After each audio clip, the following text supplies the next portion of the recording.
Muy buenas tardes. El día de hoy vamos a hablar sobre la Ley Federal del Trabajo, uno de los artículos, o mejor dicho, perdón, una de las legislaciones por excelencia de las cuales se desprende obviamente la Constitución, derivado del artículo en específico del 123.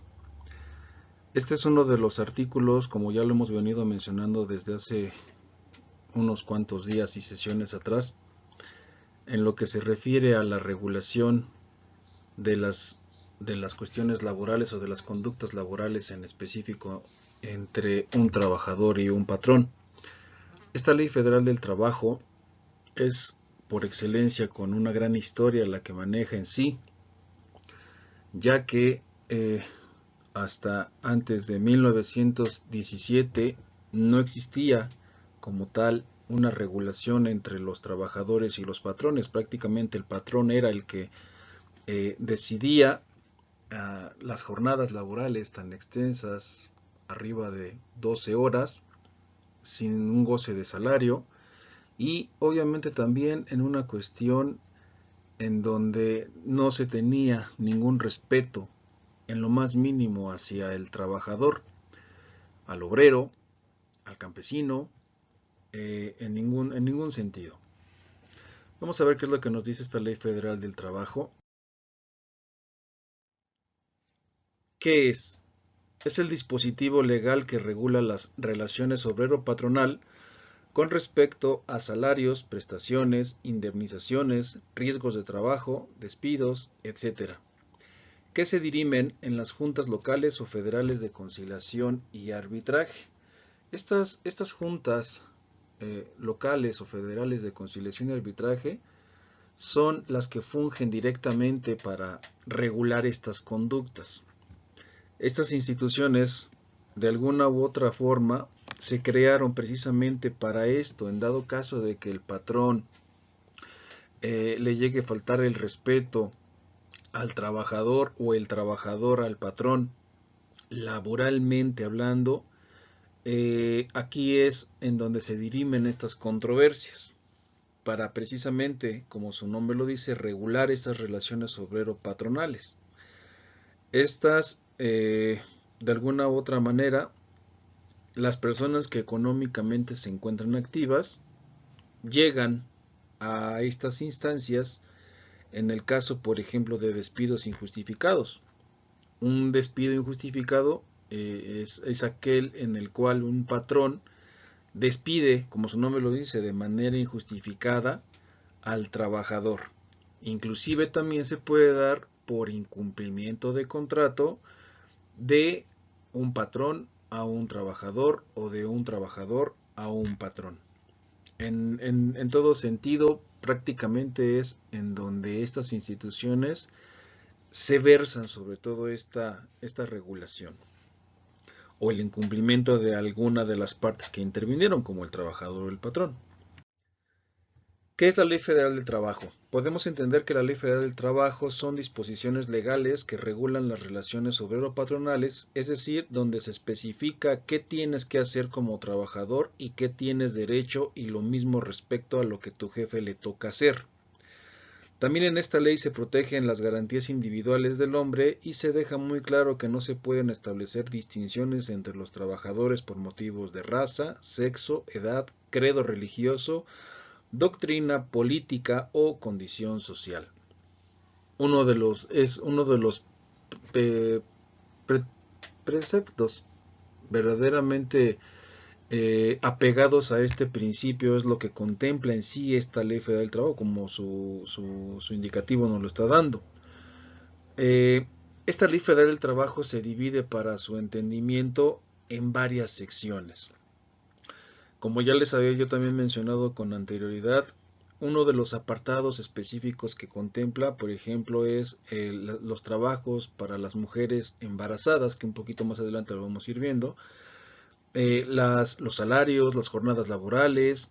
Ya en específico, esta Ley Federal del Trabajo es lo que ya contempla en sí, de una manera más específica.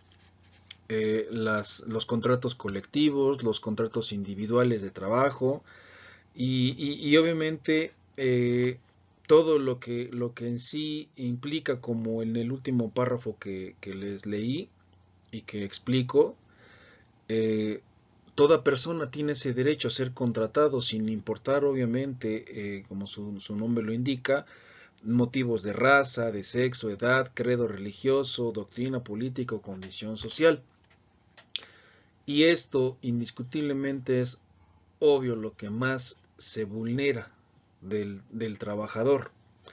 Como ya lo habíamos comentado, ¿no? No sé, suele pasar que a lo mejor si la mujer ingresa a trabajar sin estar en un estado de gravidez o de embarazo, si ésta durante el momento mismo de la relación laboral se embaraza, el patrón lo que opta más es por despedirla, y ya en ese sentido es un derecho que se tiene por parte de la mujer embarazada a no ser corrida, a no ser despedida. Al contrario, implica sobre todo que se regula más en específico esa relación laboral entre la mujer embarazada como trabajadora, así del patrón. Es lo que más se ataca y es lo que más obviamente predomina en ese sentido, ¿no? Y sobre todo también porque deja en estado de igualdad a las demás personas, no nada más a la mujer embarazada, sino también en cuestiones de, como su nombre lo dice, de raza y de sexo. La edad, pues obviamente ya lo sabemos, a partir de qué momento puede llevarse a cabo una contratación a las personas, y sobre todo implica que a los menores de edad, pues contratarse sí, pero bajo ciertos reglamentos o estatutos. Y el credo religioso no puede ser una, una, una parte esencial de no tener que ser contratado, ¿no? Prácticamente eso, la Ley Federal del Trabajo, pues reconoce que prácticamente todos debemos de ser contratados. Política, una doctrina política, pues es también, por ejemplo, lo que más se ataca. De hecho, se vulnera más la parte del trabajador al tener que ser obligado, por ejemplo, a tener que votar por un partido político en específico, del cual el patrón pues es seguidor. Se condicionan prácticamente así los votos, ¿no? Votas por tal partido porque yo soy el que sigue ese partido, y si no votas por este, pues te corro. ¿Sale? Algo que la Ley Federal del Trabajo pues indiscutiblemente también ataca o debe de atacar. Bueno, ¿para qué sirve? Sirve para normalizar las relaciones laborales entre un empleador y un empleado. En este te dice cuáles son los derechos y obligaciones para ambas partes, e incluye los principios básicos de ley sobre los que se fomentará esta relación.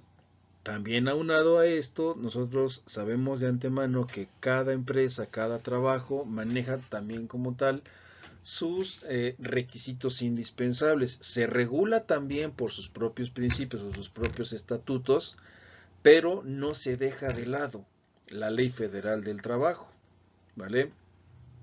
Podrá implementar, no sé, algún reglamento interno, pero si el trabajador o el patrón se ven vulnerados en la cuestión, obviamente, de uno hacia el otro, se tiene que hacer valer, obviamente, por su estatuto, pero también por la Ley Federal del Trabajo. ¿En qué consiste? La Ley Federal del Trabajo, o su abreviatura LFT, se entiende por trabajador aquella persona física que presta un servicio a otra, ya sea físico o moral, un trabajo personal subordinado a cambio de un salario. La persona a quien se lleva a prestar dicho trabajo se le conoce como patrón. A dicha relación entre patrón y trabajador se le conoce como relación laboral, también llamada relación de trabajo. Se entiende por relación de trabajo a la prestación de un trabajo personal subordinado a una persona mediante el pago de un salario y bajo las normas de un contrato, en el cual, entre otras cosas, es necesario incluir el nombre tanto del patrón como del trabajador, la duración del contrato, los servicios a prestar, el monto del salario y la duración de la jornada. Esto debe de venir altamente especificado como tal en ese contrato, ya sea firmado de manera colectiva o firmado de manera individual. El trabajo en sí, prácticamente a lo que se refiere es al esfuerzo físico, mental, dado de una persona llamado trabajador hacia otra persona de manera subordinada, denominada obviamente patrón, y que recibirá eh, por ese esfuerzo físico o mental una remuneración económica. Eso es prácticamente la idea principal de lo que funge como en sí la relación laboral. ¿Sale? Entonces, en ese sentido, pues los que nos encontramos económicamente activos en esa cuestión, damos ese servicio y se nos paga por ese servicio, se nos paga por ese esfuerzo físico o se nos paga por ese esfuerzo mental. ¿Sale? Creo que no hay como mucha problemática en ese sentido, ¿no? El derecho laboral se maneja o se rige obviamente por contratos. Es un documento en el que se establecen los derechos y obligaciones de un trabajador y un patrón. Existen tres tipos de contratos. El contrato individual de trabajo está tipificado en el artículo 20 de la Ley Federal del Trabajo. El contrato colectivo, tipificado en el artículo 386 de la Ley Federal del Trabajo. Y el contrato ley, que está tipificado o previsto en su artículo 404 de la Ley Federal del Trabajo. Revisas cada uno de estos artículos e indiscutiblemente viene el concepto de contrato, contrato individual, contrato colectivo, contrato ley y los requisitos que se deben de llevar para la celebración de este. Es un acuerdo de voluntades finalmente, ¿vale? Este tipo de contratos es eso, es un acuerdo de voluntades, tanto uno como el otro deben de estar conformes al tener que someter su voluntad al firmar ese contrato, y prácticamente tanto uno como el otro se están obligando de manera formal, por eso no deja de ser un contrato, es ese acuerdo de voluntad. Nadie debe de estar presionado para firmar ese contrato. Aunque hoy en día, por ejemplo, ya es lo más común el tener que contratarse, firmar el contrato y a la vez firmar también la renuncia. Ya está, de hecho, también tipificado dentro de la ley federal, algo que indiscutiblemente sí viola todos los derechos del trabajador y en el que prácticamente no se debería de hacer. Pero bueno, se regularizó de hecho a partir de desde hace como unos 8 o 10 años a lo mucho para acá. Y obviamente a la postre, ¿no? Eh, Puedo apostar a que esto ya se veía desde antes, inclusive, como un comentario, ¿no? Esto ya se veía desde antes en todos los trabajos, solamente que hoy en día ya se regularizó esta parte. Repito, falta todos los derechos indiscutibles de los trabajadores, más del trabajador que del patrón. Aunado también a eso, los patrones con su séquito, obviamente, de departamento jurídico, se basa sobre todo en tener que ver siempre el realizar un contrato individual o colectivo de trabajo a beneficio de, pase lo que pase, del patrón, ¿vale? Y al trabajador, pues sí, sería como cuestión de revisar el contrato para encontrarle todas las anomalías posibles, habidas y por haber, en lo que se refiere a la violación de los trabajadores en ese sentido, ¿vale? Entonces, sí es algo que sí se debe de revisar en todo sentido para que no se encuentren o no se tipifiquen anomalías de esas contrataciones o de esos despidos en sí. Salarios, que también lo contempla obviamente la Ley Federal del Trabajo. Es la retribución que debe pagar la empresa o patrón al trabajador por su trabajo y está previsto en el artículo 82 de la Ley Federal del Trabajo. El salario mínimo es la retribución más baja que puede recibir el trabajador por sus servicios prestados en una jornada de trabajo. La ley permite al patrón hacer deducciones al salario de los trabajadores a cambio de algún tipo de prestación, siempre y cuando sea un beneficio superior a la cantidad descontada. Bueno, estarán de acuerdo conmigo que para que esto llegue a pasar, los salarios deben de ser altamente competitivos, cosa que indiscutiblemente en nuestro país en nuestro territorio, en nuestro espacio, en nuestro lugar de trabajo, pues carece demasiado de esta parte, ¿no? Un salario competitivo, por ejemplo, más o menos platicando con analistas en el ámbito laboral, nos dice que un salario competitivo para un integrante de familia, un trabajador, debería de ser el equivalente entre 500 y 600 pesos diarios.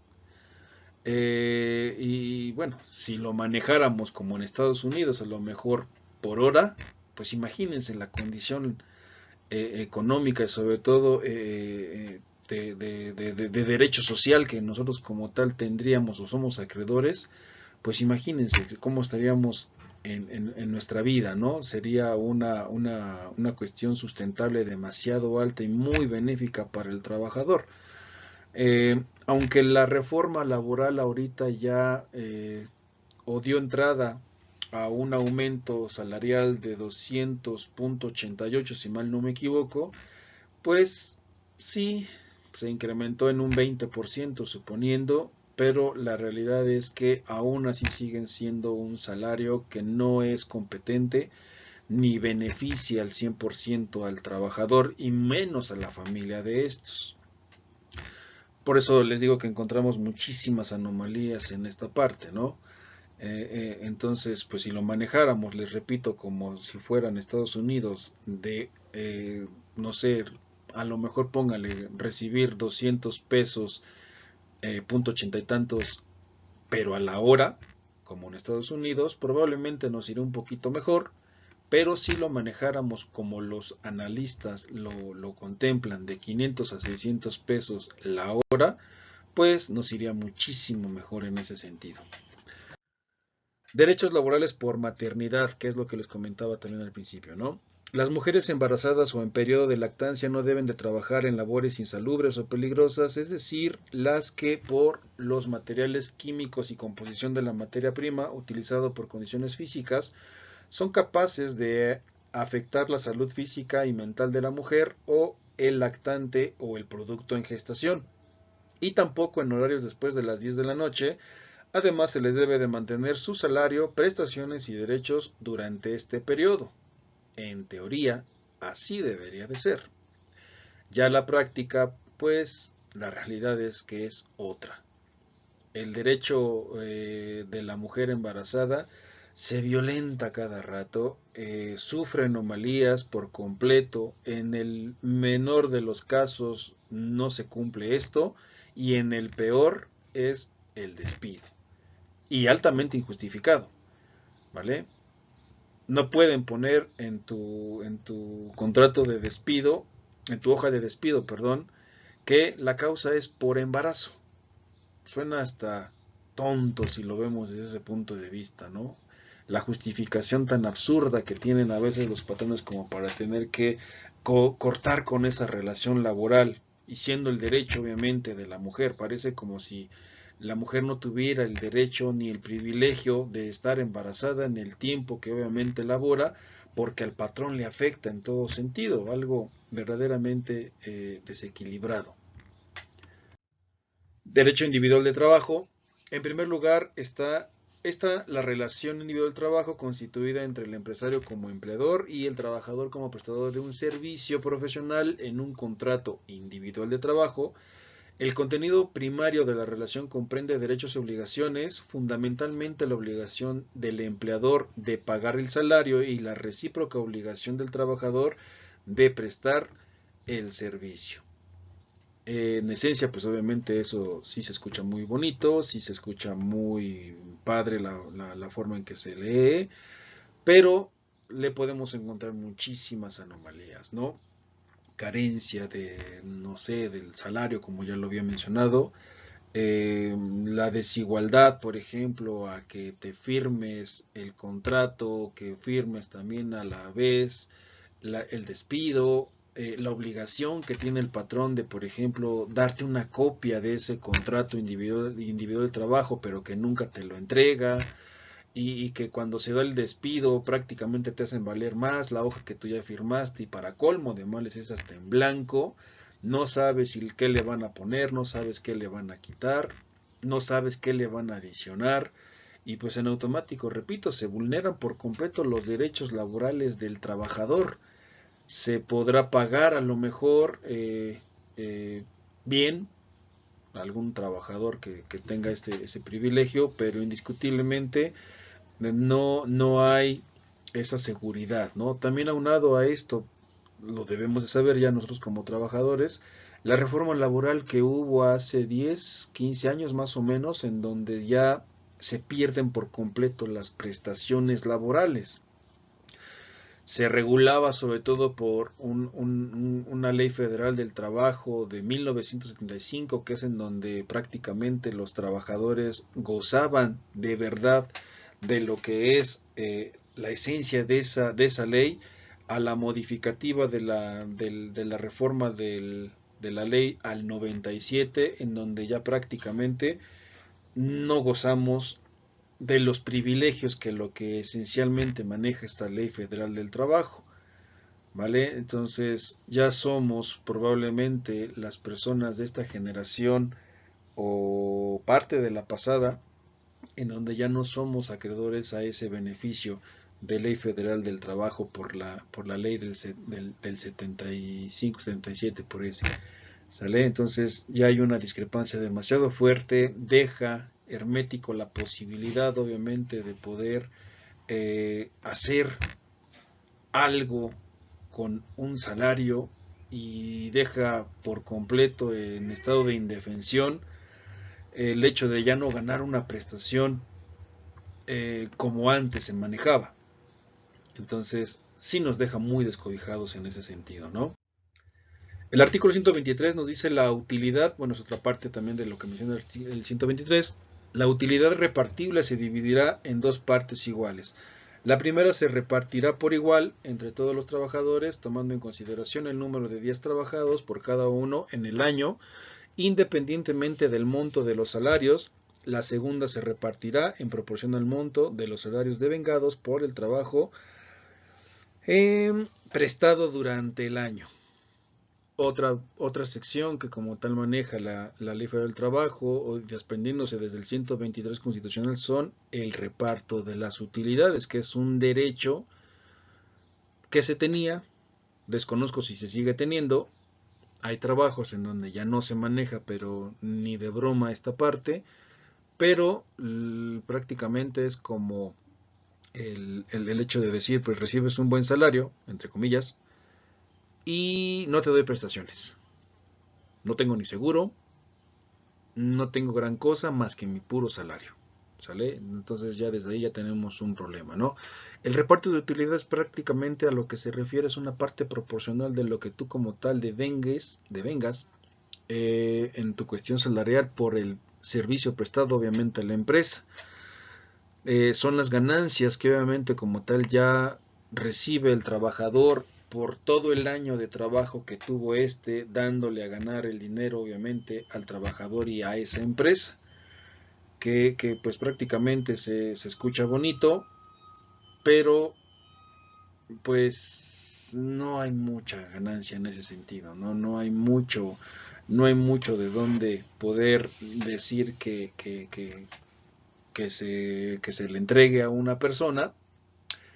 Hay pocos los trabajos, son pocos los trabajos que lo siguen respetando. La realidad es que ya no se respeta mucho en otras empresas y más en las nuevas, ¿no? En las que son de nueva creación o en las que ya son de antaño, ya lo dejan de dar como una prestación o una obligación, porque así ya lo marca también en la reforma laboral. El artículo 129 nos dice que la participación en las utilidades a que se refiere este capítulo no se computará como parte del salario para los efectos de las indemnizaciones que deban pagarse a los trabajadores. Todo lo que anteriormente acabamos de mencionar, pues no es una obligación, no es un derecho que ya venga contemplado como tal en la ley.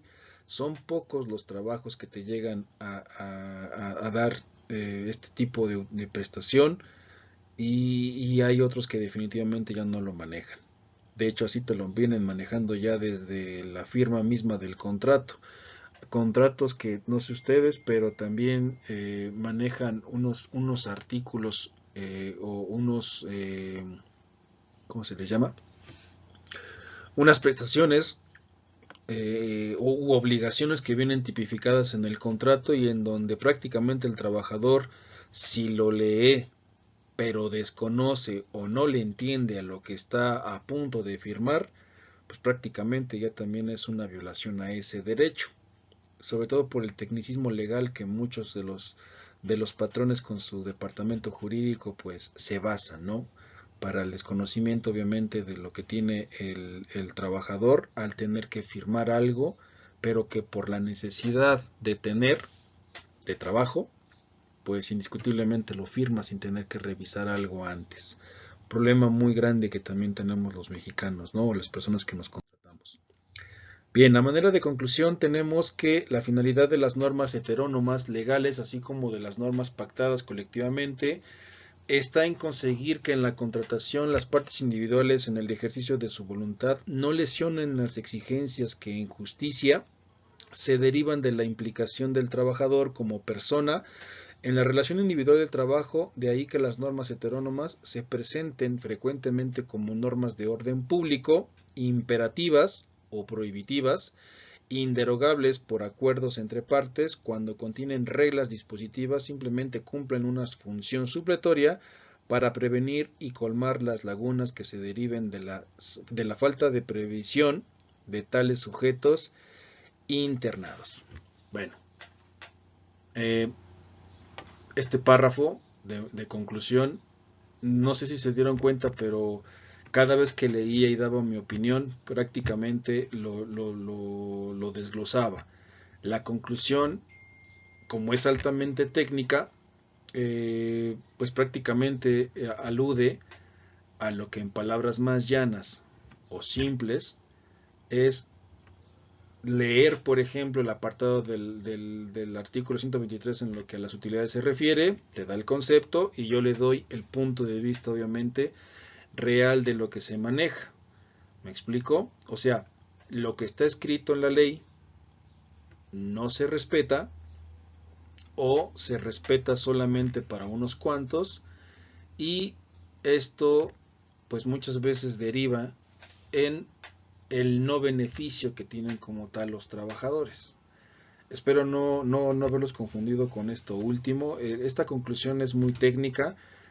Trato de hacerlo lo más legible posible, lo más entendible posible, obviamente, porque si no conocemos, si no tenemos en realidad lo que legalmente hablando quiere referirse o a lo que se significa, pues sí tenemos un problema demasiado grande, ¿no? Trato de ser lo más claro posible en ese sentido para terminar sobre todo con la conclusión de lo que sí se puede interpretar, ¿no?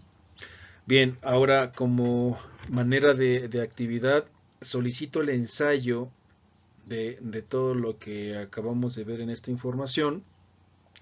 Obviamente el ensayo implica que es su conclusión de ustedes, su punto de vista, por qué, cuándo, cómo, a qué hora, no sé, pero ya con sus propias palabras. ¿Vale? A eso es a lo que me refiero, que necesito de actividad para este tema. Es ese ensayo.